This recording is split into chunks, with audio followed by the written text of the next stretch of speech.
Donc le contexte, moi je travaille comme recruteur avec une agence, donc il y a plusieurs freelances qu'elle positionne dans des startups.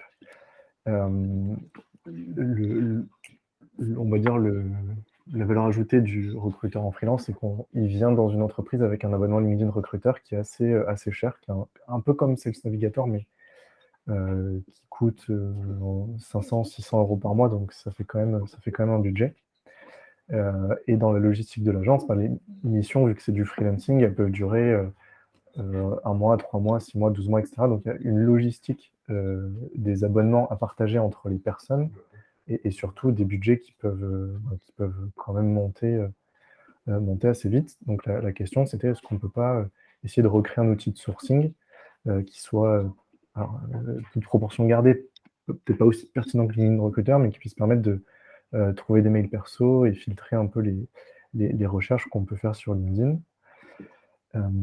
Donc les problématiques, il y a le traitement de volume. C'est que quand on fait une recherche sur LinkedIn, on peut avoir des centaines de profils parce que l'algo, par page, il va nous en mettre 6-7 qui sont sympas, mais 10 autres qui ne correspondent pas forcément à ce qu'on cherche. Et ça étalé sur plusieurs pages. Donc ça peut être un peu frustrant.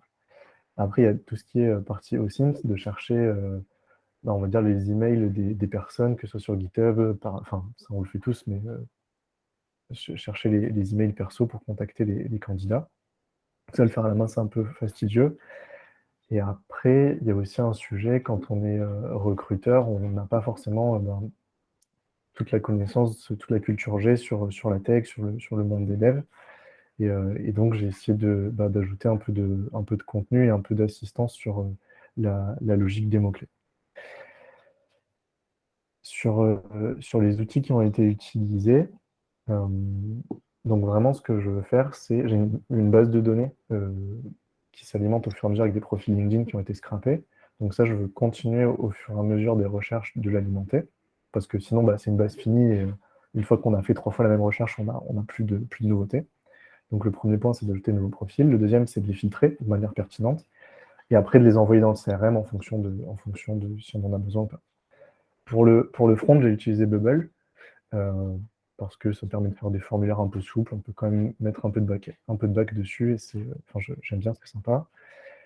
Et ensuite, les deux workflows principaux, c'est N8N et Google Cloud Function. N8N, c'est plutôt pour déclencher les API qui vont scraper les profils LinkedIn et déclencher les scrappers LinkedIn et les envoyer dans la base de données. Et Google Cloud Function, là, c'est plutôt un système de scoring pour filtrer les profils à partir d'une recherche. La base, elle est sur Mongo parce que le projet existait un peu avant la formation. Même si la formation l'a grandement accéléré, mais il existait un tout petit peu avant. Et en fait, j'avais déjà fait des tests sur Mongo, donc c'était déjà là. Pour le scrapping, j'utilise Clay une API sur RapidAPI. Donc sur la réalisation, vous allez voir, en fait, sur le front Bubble, je vais mettre le schéma direct, hop. Sur le front Bubble, l'utilisateur lance une recherche. Google Cloud Function récupère les critères de la recherche, qui sont en deux catégories, soit les skills, soit le titre du poste. Donc, par exemple, je cherche un tech lead, ça c'est le titre du poste, ou un engineering manager, ça peut être deux postes différents. Et les skills, je ne sais pas si, je prends le cas que je vis en ce moment, c'est une stack Rails, Rails, React, Heroku, par exemple, voilà, au hasard. Le script filtre les profils depuis Mongo. Il attribue 1 point à chaque fois qu'il trouve un mot-clé. Je garde que les 30 premiers profils. Ça, c'est plus parce que je trouvais ça sympa d'avoir pas trop de profils, mais pas trop peu. Donc, c'est clairement juste l'expérience utilisateur. Je filtre les 30 premiers. Et aussi, si jamais, comme vous en parliez un peu tout à l'heure avec Mickaël, si jamais, en fait, je trouve trop ou pas assez de profils, je mets les 30 premiers. Ou alors, je fais le scoring du dessous et je sors quand même 30 profils. Et là, après, Bubble les affiche et N8N les envoie dans le CRM. Donc ça, c'est le premier workflow que je vais vous montrer. Et le deuxième, c'est pour alimenter la base. Vous m'entendez toujours bien, ça va? Ouais, Et je parle pas trop vite. non, J'essaie de faire vite, mais non, c'est très bien. cool. Donc le deuxième workflow, c'est le même front. L'utilisateur lance la recherche, sauf qu'il va cliquer sur un autre bouton qui est juste ajouter de nouveaux profils. NUITN récupère, un peu comme Google Cloud Function, les critères, les lance dans une API Google Search via Rapid API. Et en gros, je l'ai formaté de sorte à ce que ça fasse insight.linkedin.com, Engineering Manager or Tech Lead, and skills, etc. Une fois que ça s'est fait, NUITN récupère le résultat de la recherche Google et il envoie chaque profil individuellement dans Clay. Et Clay, en fait, c'est juste un scrapper, ça vient compléter les profils, chercher les mails. C'est un peu un agrégateur de scrapper. C'est plutôt bien fait. Et on peut y associer GitHub aussi, ce qui est plutôt pratique pour le recrutement. Et une fois que ça s'est fait, tout part dans Mongo. Et ça, on pourra en discuter à la fin. Je double dans Mongo et dans Bubble pour avoir les profils de Next Step, je vous en parle après. Donc la démo. Là, normalement, vous êtes sur une page avec des petits tags bleus. Yes. Ouais, on voit. Ouais, cool. Donc ça, c'est mes 3 onglets. Alors, le premier, c'est mes annonces. Donc c'est branché à mon CRM, voilà, ça s'appelle Lever, le CRM, et j'ai des catégories, donc là, catégorie Tech, Engineering Manager, ou peut-être en prendre une autre, QA Tester, je la crée, et ça me l'ajoute dans Bubble. Bon, ça, c'est juste, c'est un peu ma tambouille logistique. Et ici, je gère les différentes recherches quand je clique sur le bouton, et là, je dois en avoir, non, ici, ouais. Donc là, asset offre d'emploi est associé tous ces tags. Et ça, c'est le nombre de requêtes que j'ai déjà fait, mais c'est plus de la gestion en fait pour me dire, OK, j'ai fait une recherche le 3 mai, il y a 21 profils dans celle-là, là, il y en a 4, là, il y en a 30, là, il y en a 30. Je veux lancer une nouvelle recherche. Donc, je choisis une offre que je viens de créer, par exemple Team Lead. J'ai 3 options, ajouter des mots-clés, exclure des mots-clés et la localisation. Donc là, clairement, on retrouve un peu la logique booléenne. Ça, c'est des AND et des OR. Ça, c'est des notes. Et ça, c'est un AND et un OR, mais sur un autre champ. Donc, si on veut ajouter des mots-clés, là, on peut créer un tag. Hop, je réfléchis vite. Est-ce que Python y est, par exemple? Donc, ça me crée un nouveau tag, voilà, Python. Ici, je choisis la catégorie, soit des posts, soit des skills. Donc, moi, je suis très visuel, j'aime des couleurs. Post, voilà, je cherche un engineering manager. Et dans les skills, je voudrais que sur son profil, on retrouve par exemple Rails, JavaScript, Lead. Et là, vous voyez des petits tags rouges qui apparaissent. En fait, j'ai branché l'API de Stack Overflow qui me donne des mots-clés qui sont liés à... là, le dernier que j'ai cliqué, c'est lead. Du coup, il me donne dans le dictionnaire de Stack, je ne sais pas pourquoi lead est lié à lag, SQL, etc. Mais si on mettait peut-être Ruby plutôt.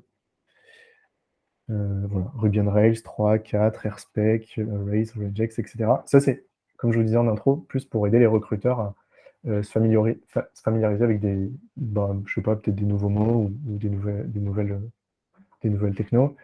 Et là, je l'ai enlevé, mais j'avais mis un petit l'affichage de la définition du mot-clé. Bon, une fois qu'on a ça, pareil pour les mots-clés exclure et la localisation. Et donc là, je vous disais, il y a 2 workflows. Ajouter, quand je clique ici, ça va déclencher le node NUITN.